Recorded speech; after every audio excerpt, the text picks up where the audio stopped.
അപ്പം ഗൈസ് നമ്മൾ ഇവിടെ വന്നതെന്ന് വെച്ചാൽ ഇവിടെ ബസ് സ്റ്റോപ്പ് ഉണ്ട്. അവിടെ ഒരു തട്ടുകടയുണ്ട്. തട്ടുകടയിലാണ് നമ്മളിപ്പോൾ വന്ന് നിൽക്കുന്നത്. അവിടുത്തെ മാമനാണിത്. അപ്പോൾ അവരോട് ചോദിച്ചാൽ എനിക്ക് തട്ടുകടയെ പറ്റി എന്തും അറിയാൻ പറ്റി അമ്മ മാമൻ പറഞ്ഞു.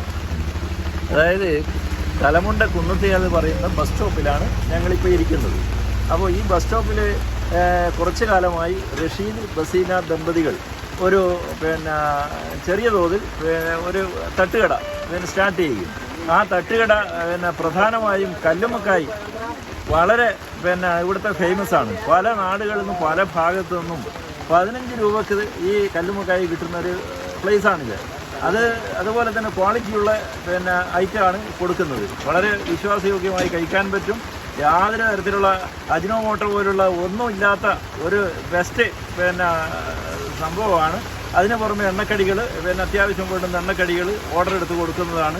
അതുപോലെ ആളുകൾക്ക് തുറസായ ഒരു സ്ഥലത്ത് കഴിക്കാനുള്ള സംവിധാനമുണ്ട്. നല്ല ശുദ്ധമായ വെള്ളം, ശുദ്ധമായ അന്തരീക്ഷം എല്ലാം കൊണ്ടും ഈ തട്ടുകട ജനഹൃദയങ്ങൾ കീഴടക്കി കഴിഞ്ഞു. ആയിരക്കണക്കിന് ആളുകളാണ് വൈകുന്നേരങ്ങളിൽ ഈ തട്ടുകട ലക്ഷ്യമാക്കി വന്നുകൊണ്ടിരിക്കുന്നത്. പിന്നെ ഇവിടുത്തെ പ്രത്യേകത എന്താണെന്ന് വെച്ചാൽ ശുദ്ധമായ വെളിച്ചെണ്ണയിലാണ് ഇവിടെയുള്ള എണ്ണക്കടികളെല്ലാം ഉൽപ്പാദിപ്പിക്കുന്നത്. അപ്പോൾ അത് വളരെ പ്രധാനമാണ്. മറ്റു പല തട്ടുകളിലും ഉപയോഗിച്ച എണ്ണ ചെയ്ത് ഒരു കാരണവശാലും ഇവിടെ ഉപയോഗിക്കുന്നില്ല എന്നുള്ളത് വളരെ പ്രത്യേകതയാണ്. എൻ്റെ പേര് രാമകൃഷ്ണൻ, ഈ നാട്ടുകാരൻ തന്നെയാണ്. ഞാൻ ഈ പ്രദേശവാസിയാണ്. പക്ഷേ ക്വാളിറ്റിയുള്ള ഐറ്റം ആയതുകൊണ്ട് അവരുടെ മദനൻ എന്ന് പറയുന്നത് എൻ്റെ ബെസ്റ്റ് ഫ്രണ്ടാണ്. അവർ ഫാമിലി ഫ്രണ്ടാണ്. എത്രയോ വർഷങ്ങളായി ഞങ്ങൾ തമ്മിലുള്ള അടുപ്പമുള്ള ആളാണ്. രാമകൃഷ്ണൻ എന്നാണ് പേര്. അപ്പോൾ മറ്റു കാര്യങ്ങളൊന്നും കൂടുതലായിട്ട് പറയാനില്ല. Okay, thank you.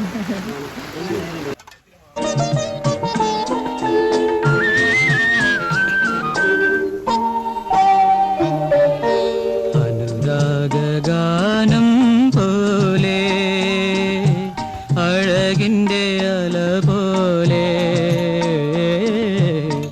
ആരു നീ ദേവതേ. അനുരാഗാനം പോലെ അഴകിൻ്റെ അല പോലെ ആരു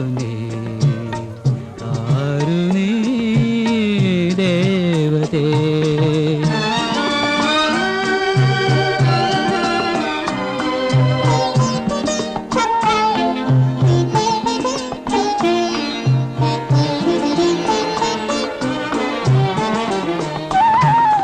മലരമ്പൻ വളർത്തുന്ന മന്ദാരവനികയിൽ മധുമാസം വിരിച്ച മലരാണോ?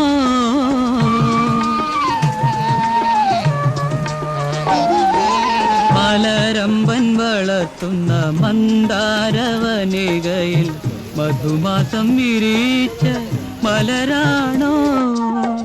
മഴവില്ലിൻ നാട്ടിലെ കന്യകൾ ചൂടുന്ന മഴവില്ലിൻ നാട്ടിലെ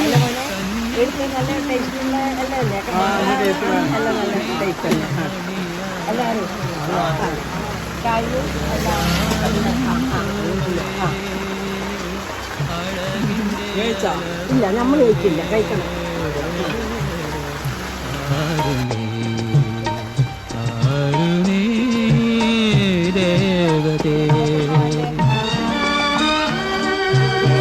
എല്ലാം എടുക്കാൻ ഭക്ഷണം കഴിച്ചാലും വരണില്ല, ഇടക്കെല്ലാം വരുത്തില്ല.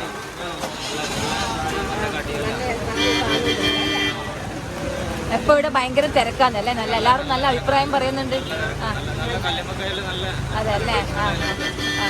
നല്ല ഇതന്നെയല്ലേ ഇടാല്ലേ?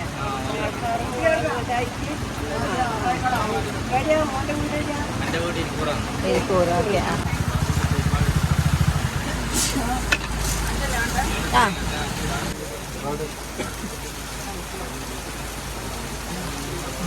പരിപ്പ് വട, അരിക്കടുക്ക എല്ലാം വാങ്ങി. പിന്നെ മഴയാണ്, ഭയങ്കര മഴ. അതുകൊണ്ട് ചായ അച്ഛൻ അങ്ങ് പോയിട്ടുള്ളൂ. ഇവർക്ക് വേണ്ടിയിട്ട് കുടിക്കട്ട് ചായ. ഞാൻ ചായ കുടിക്കട്ടെ. അച്ഛനെ കാണുന്നില്ല.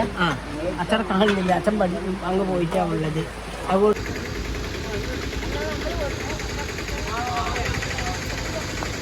നമ്മൾ അങ്ങെല്ലാം പോയി വന്നു.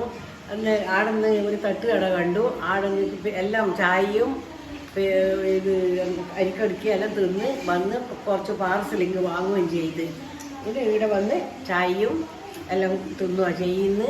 നല്ല ടേസ്റ്റുള്ള സാധനമാണ് അടുത്തത്. ഇനിയും ആടെ പോകണം. നമ്മളെ വീട്ടിൻ്റെ അടുത്താണ്, കുറച്ചേ ഉള്ളൂ പോകാൻ. ഇനിയും നമ്മൾ ആടെ പോയിട്ട് എല്ലാം നോക്കി ചായയും കുടിച്ചിട്ട് ഇങ്ങോട്ട് വരും. മോൻ്റെ ഭാര്യ ചായ കുടിച്ചിട്ടാടുന്നു. മോൻ്റെ ഭാര്യ അത് ചായ കുടിച്ചിന്, അച്ഛനും ഞാനും കുടിച്ചിട്ടില്ല. ആ നല്ല ടേസ്റ്റ് ഉണ്ട് ഓരോ ചായ. ഭയങ്കര മഴയും ഉള്ളത് കൊണ്ട് ഓൾ ഒരു ഗ്ലാസ് കുടിച്ച് നല്ല ടേസ്റ്റുള്ള ചായയും കടിയും ആ നാടിൽ നിന്ന് ഉള്ളത്. അതുകൊണ്ട് എന്നും പോകണം അമ്മയാടാന്ന്.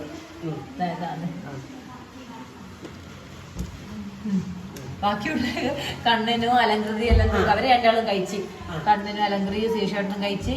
പിന്നെ ബാക്കി ഇത് ഞമ്മക്കാന്ന് നമ്മളിനി ചായ കുടിക്കട്ട്. ഞാനായിരുന്നു പോയി ചായ കുടിച്ച്. സാധനമാണെന്നുള്ളത് അരിക്കടുക്കി അതും ഇതുമെല്ലാം ചൂടോടെ ആക്കിയിട്ടാണ് എല്ലാവർക്കും കൊടുക്കുന്നത്. നല്ല ടേസ്റ്റ് ഉണ്ട്. അതുകൊണ്ട് ആരും ആടെ പോയില്ലെങ്കിൽ ഇനി ആടെ പോയിട്ട് ടേസ്റ്റ് നോക്കി കുടിക്കണം. അതാണ് നമ്മൾക്ക് പറയാനുള്ളത്. റഷീദ് ഖാൻ്റെ തട്ടുകടയാണ്. റോഡ് ആണ്. അതുകൊണ്ട് പോയിട്ട് കുടിക്കുക. എന്നിട്ട് അതിൻ്റെ ടേസ്റ്റ് നമ്മൾ അറിഞ്ഞതുകൊണ്ടാണ് നമ്മൾ പറയുന്നത്. ഇവിടെ എത്തിയേ ഉള്ളൂ. അവിടെ പോയിട്ട് റഷീദ് ഖാൻ്റെ പീടിയെ പോയി എല്ലാ സാധനവും വാങ്ങി നമ്മൾ ചായയെല്ലാം കുടിച്ചിട്ട് ഇവിടെ വന്നതാണ്. ഈ കടയെ പറ്റിയിട്ട് പറയാൻ പറ്റുമല്ലോ. അത് നിങ്ങൾക്ക് ഇഷ്ടപ്പെട്ടിട്ടുണ്ടെങ്കിൽ ഷെയർ ചെയ്യുക, ലൈക്കും ചെയ്യുക.